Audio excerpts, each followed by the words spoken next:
જોઈ છે કોઈ દિવસ માનવતાનો પણ એક ચહેરો હોય છે જે મેં જોયો છે.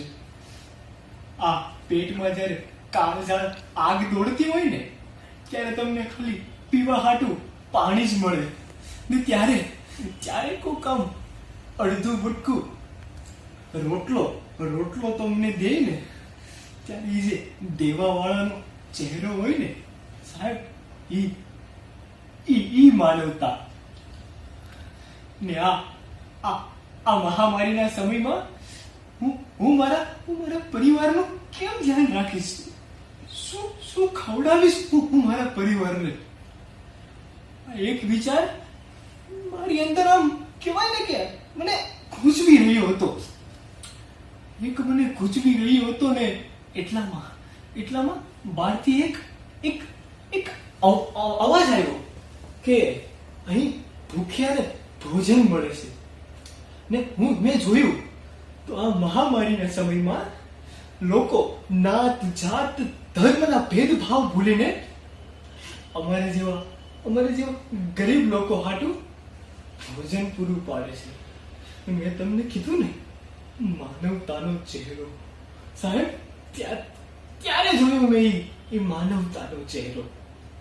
ને આપણા દેશમાં અસંખ્ય માનવતાના ચહેરા છે.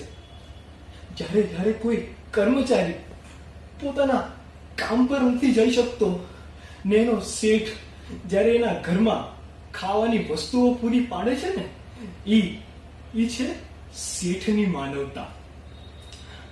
મહામારીના સમયમાં લોકો ભાડે રહે છે, ભાડાની ઓફિસો ચલાવે છે. જ્યારે એનો મકાન માલિક એના ભાડા માફ કરી દે છે ને, એ છે મકાન માલિકની માનવતા.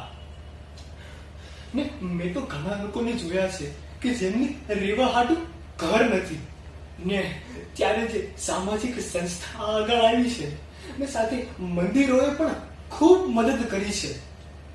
ઈ છે ધર્મની માનવતા, એ છે સામાજિક સંસ્થાની માનવતા.